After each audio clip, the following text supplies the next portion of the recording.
So she's asking, what does a submissive woman do for her man? And then she is Cam Newton's girlfriend. Her name is Jazzy. And we're going to see what MLD thinks about what she says. Man, Everything. what does that mean? Like packing his bag, unpacking his bag, just making sure all the things that he wants. And like, I pretty much read his mind. So it's like, if I know you and I study you, like I know how you are in the morning, I know how you are about midday, I know when you're in this mood, what you need. Like before you can ever ask me for something, I'm already on it. I mean, he's spoiled. And when I talk to my girlfriends about it, they was like, "Oh, how you guys doing?" And I'm just like, "Girl, he's rotten." I'm like, he's spoiled rotten. Like he's rotten. But I love that. Like I want him to be that. I think my biggest flex is how I treat my man. And I've been known to love people back to health. And sometimes it's very draining, but my love is my superpower. And I used to hate that about myself. But now it's like I'm just embracing it. Like that's who I am. Like if I love you, I can heal you. It's your joy. It is my joy. I love to see him eating the meal that I cooked. I love seeing him sleep easy every night, like clockwork. I scratch this man's back to sleep.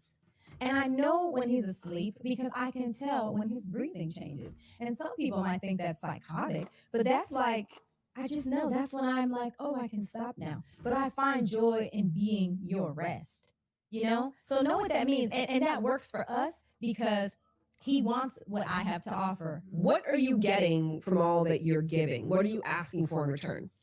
What does All right. So, what are your thoughts?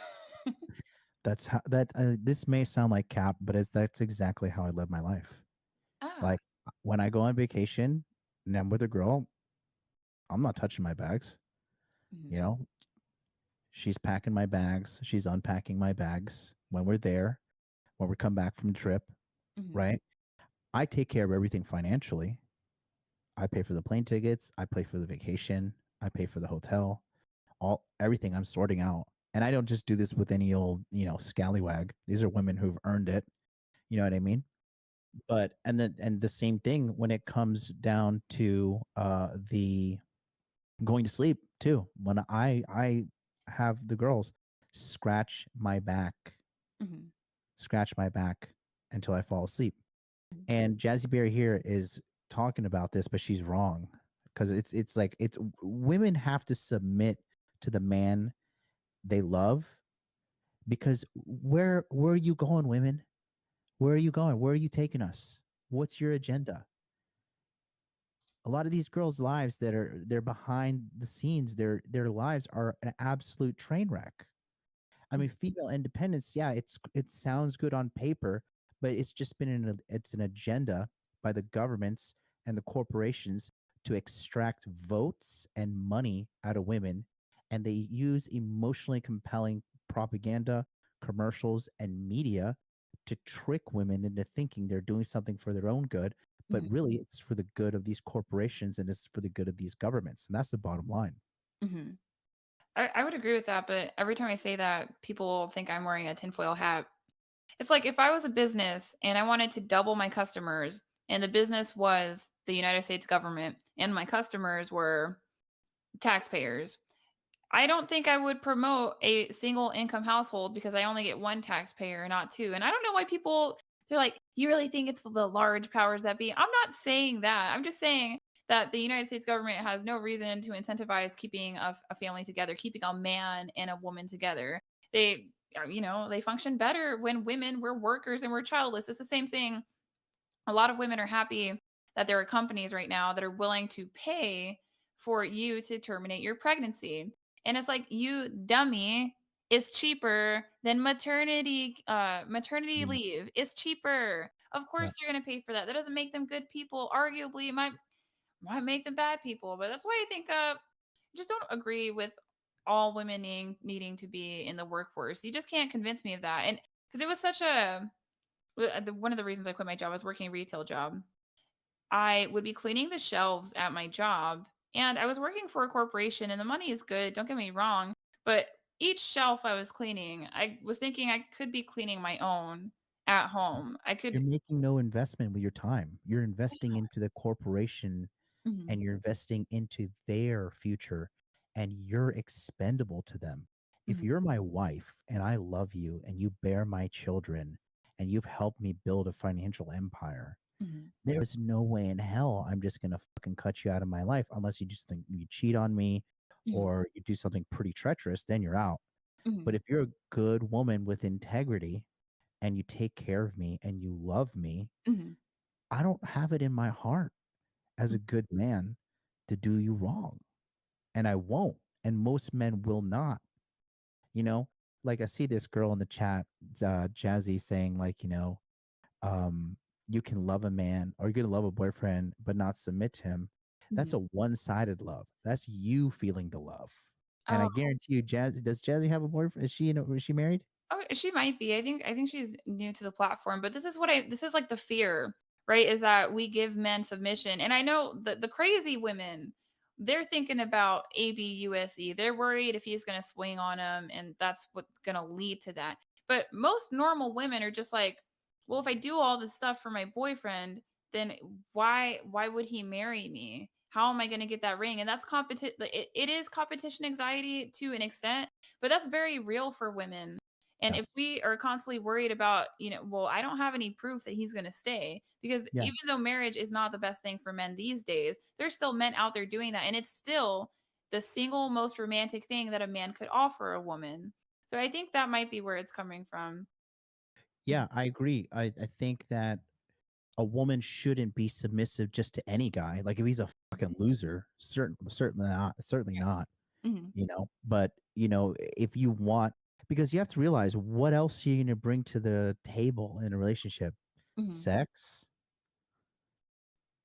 What are you going to do? Like, no, Hmm. I don't want to be with a woman that's going to be argumentative and combative with me. I don't need a woman questioning my every Hmm. um step.